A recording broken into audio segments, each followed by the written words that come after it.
This is the Redmi 15, and on paper, it looks like the perfect budget phone for 2025.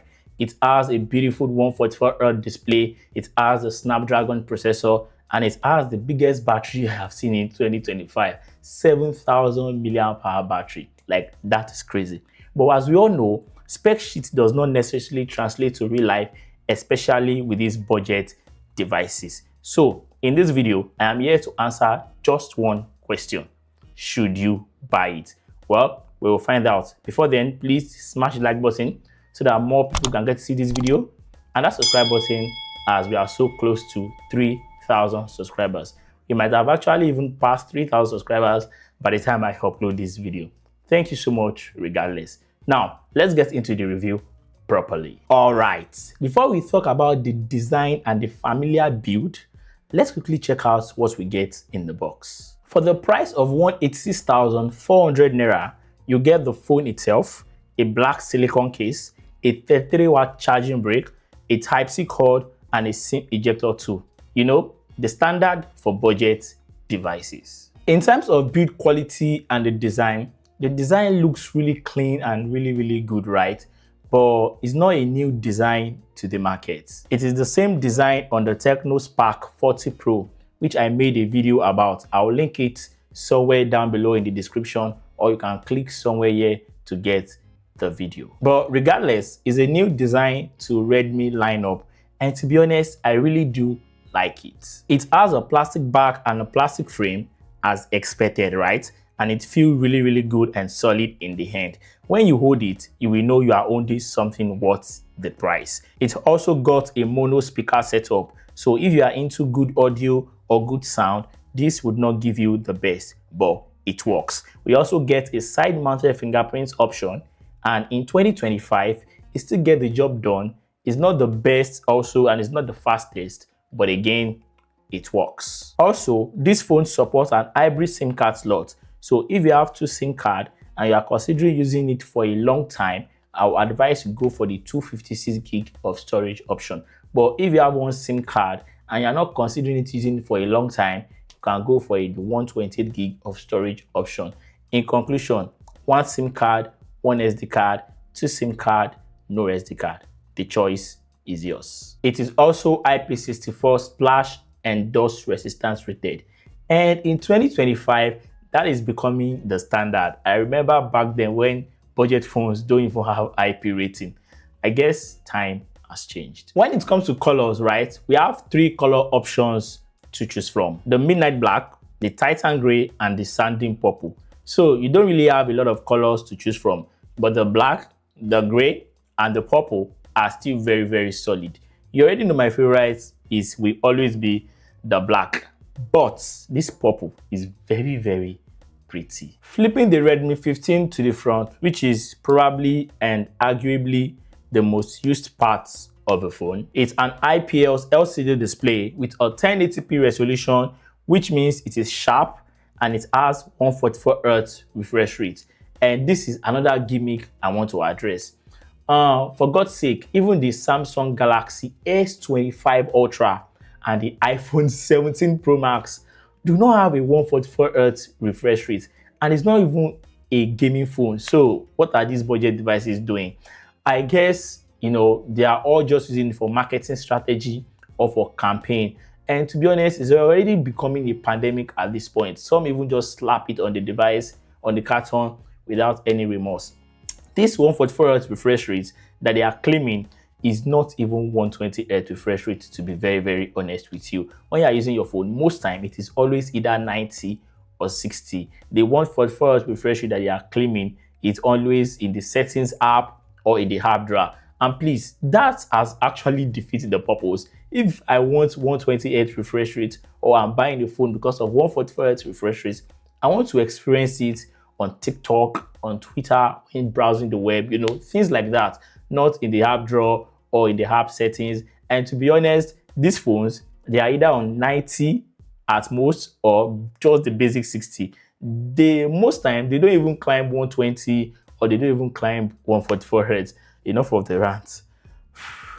In summary, you will not get 144Hz or even 120Hz majority of the time. It is either 60 or 90, and sometimes 120 Hz refresh rate. So this 144 Hz refresh rate gimmick should stop. Please, come on. It's about time. And its peak brightness is around 850 nits, which means you wouldn't have the best viewing experience outdoors. It doesn't mean it's a bad display. It's still a very good display with deep blacks and nice contrast, and the phone is like very big. The screen is big, so you enjoy watching content or this display regardless of the fact that it is not 144 Hz refresh rates. All right, on the software side of things, the Redmi 15 is running on Android 15 with HyperOS 2 running on it. It is smooth and it is very snappy, but for some reasons HyperOS 2 has a lot of bloatware and pre-installed apps, and for real, I really can't wait for a time. I know that time will come.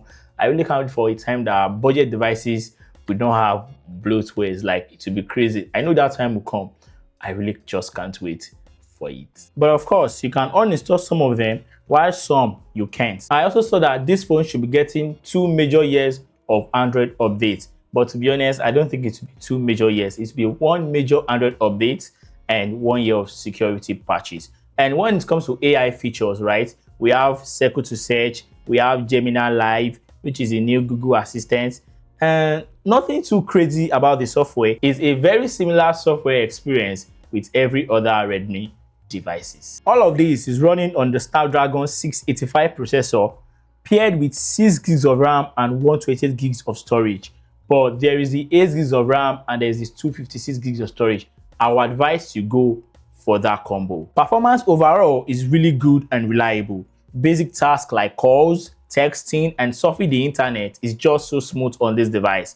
But please don't forget that it's a 3-year-old chip built on a 6nm processor. So if you push it hard, like you game a lot without breaks, you will notice lag and a little bit of heat. But overall, it can game at low to medium graphics settings. So if you are a crazy gamer, I don't think this phone is for you. For the camera, we have a 50 megapixel main lens and a not so useful auxiliary lens at the back, while up front we have an 8 megapixel sensor.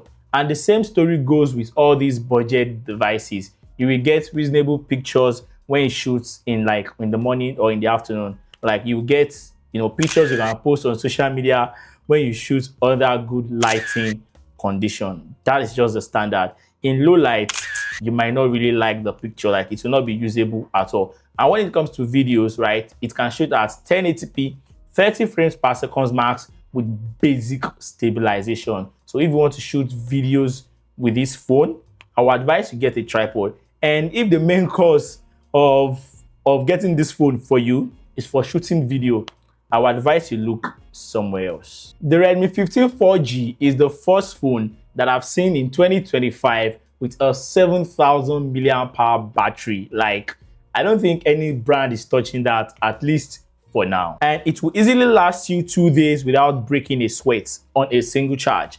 And let's say you finally kill it, it will go from 0 to 100 under 1 hour 15 minutes for a 7,000 mAh capacity.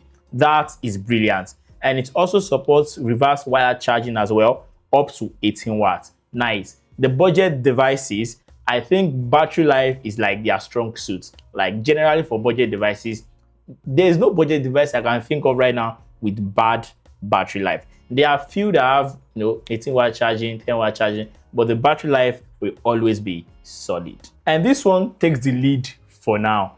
I think the Redmi 15 should be called the battery king in 2025. So personally for me, I think the Redmi 15 is a good device to consider in 2025. Not because of its great battery life alone, but it has a good Snapdragon processor and it has a faster charging to back it up and that big display. So yeah, I think this phone is for heavy user. Yes, there's a difference between heavy user and power user. You might be an heavy user and not be a power user, but you can never be a power user without being an heavy user. Heavy user are people that use their phone almost every day, while power user are people that mostly game on the phone, like literally every hour. So this phone is meant for heavy users. I can't say the same for power user because of the 6nm chipset. So yeah, that is my review on the Redmi 15.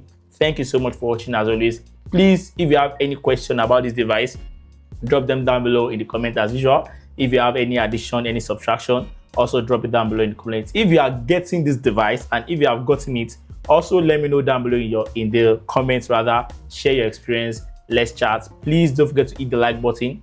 It will make a lot of difference, and that subscribe button, as we are so close to 3,000 subscribers. Again, we might have actually passed 3,000 subscribers by the time I upload this video. Thank you so much for watching. I cannot believe that I'm actually at 3,000 subscribers. It might be like a small milestone, but to me, it's a very, very big deal. Thank you so much for watching, and I'll catch you guys in the next one.